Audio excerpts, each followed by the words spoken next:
Hello friends, welcome back to my channel. So आज के हमारे वीडियो में हम बनाएंगे 10 नॉट बनाएंगे means we are going to recreate this makeup look. So let's get started. Okay, तो सबसे पहले मैंने अपना फेस को अच्छे से मॉइस्चराइज कर लिया है, प्राइमर अप्लाई कर चुका है। अब मैं NYB का फाउंडेशन स्टिक से अपने फेस पे फाउंडेशन यूज़ करूँगी। I am not going to use any other foundation. ये exact matching to my skin tone है, शेड कैरेमल, और ये एकदम एग्जैक्ट स्किन पे मेरी मैच करता है, परफेक्ट। सो पहले मैंने इसे यूज़ नहीं किया, काफ़ी टाइम मैंने इसे लेके रखा था, मुझे पता ही नहीं था ये मेरे स्किन टोन के हिसाब से जाने वाला है।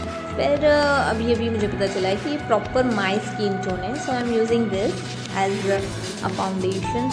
सो फाउंडेशन स्टिक जब भी आप अप्लाई करते हो तो नेवर यूज़ अ स्पंज। हम उस पर ब्रश या फिर फिंगर टिप्स अपने यूज़ करो तो ज़्यादा कन्वीनियंट रहेगा, बिकॉज स्पंज से प्रॉपर ब्लेंड नहीं होता है हमारा फाउंडेशन।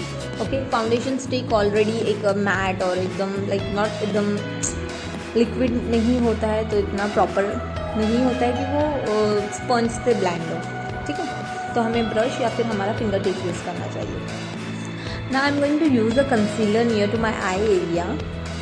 आप कोई भी अपनी स्किन टोन से 1 शेड लाइटर शेड लेकर कंसीलर अप्लाई कर सकते हो। मोस्ट प्रोबेबली मैं कंसीलर नहीं यूज़ करती हूँ, but for this look I am using it. Okay, तो हम अपना कंसीलर दोनों साइड्स आई के लास्ट कॉर्नर्स पे लगा के यूज़ कर सकते हैं। या तो हम अपना फिंगर टिप यूज़ कर सकते हैं, या तो फिर हम स्पंज यूज़ कर सकते हैं। फिंगर टिप से हमें बहुत अच्छे से प्रॉपर ब्लेंड करना होगा, तो फिंगर टिप से भी अच्छा होता है ये। ठीक है, फिर आईब्रोज़ करना होता है। ऐसे तो मेरी आईब्रो एकदम परफेक्ट है, घनी वगैरह, नॉट ऐसा कि मुझे इसे फिल अप करना पड़े या कुछ, बट स्टिल जब हम फाउंडेशन वगैरह अप्लाई करते हैं तो थोड़ा सा लाइट लगने लग जाती है। दैट्स द रीज़न कि मैं आईब्रो हल्का सा फिल कर देती हूँ, और एल्स आई डोंट थिंक कि मुझे मेरी आईब्रो पे कुछ फिल अप या कुछ करना चाहिए या नीड है, ऐसा कुछ सीन नहीं है। ठीक है, now after going for the eyebrows होने के बाद हम कॉन्टूर कर लेते हैं फेस को थोड़ा सा।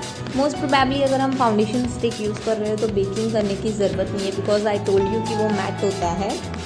बट स्टिल अगर आपको अपना मेकअप फॉर लॉन्गर टाइम के लिए चाहिए तो आप बेकिंग कर सकते हैं। ठीक है, हल्का सा मैट फिनिश के लिए पाउडर वगैरह अप्लाई कर सकते हो, या फिर आपके पास कॉम्पैक्ट पाउडर हो तो वो भी आप अप्लाई कर सकते हो।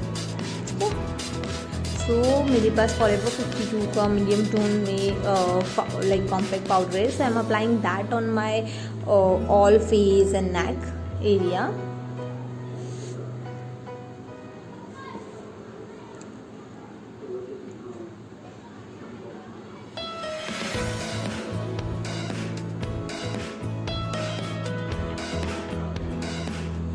Okay, now I am going to apply a blush on my cheekbones.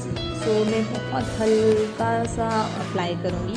तो मेरे पास ऑलरेडी डार्कर शेड्स है, मैं एकदम हल्का सा करूँगी एंड अप्लाई करूँगी। अगर आपसे गलती से या बाय मिस्टेकली ज़्यादा अप्लाई हो जाता है तो स्पंज से आप उसको लाइट कर सकते हैं। ठीक है, सो मैं मोस्ट प्रोबेबली बहुत केयरफुल रहती हूँ ब्लश को लेके। आई डोंट लाइक कि वो बहुत ज़्यादा रेडिश लगे फेस पर। So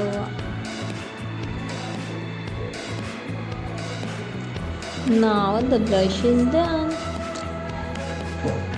and you can see base काफ़ी अच्छा परफेक्ट आया है। अब मैं स्पंज से थोड़ा सा लाइट कर रही हूँ ब्लशेस को। मुझे लग रहा था कि डार्क हो गया है, बट ओके, इतना ठीक है। Now go for the eyeshadow. Now what I'll do is कि मैं एक रेड और ब्राउन शेड को मिक्स करके आई लीड्स पे अप्लाई करूँगी। मैं कोई परफेक्टली प्रॉपर आई शेडो नहीं कर रही हूँ, मैं एक फास्टर लुक के लिए वैसे हिसाब से मिक्स करके अप्लाई करके कोई भी मेटालिक शेड आपको परफेक्ट लगता है उस के साथ तो वो आप अप्लाई कर सकते हैं।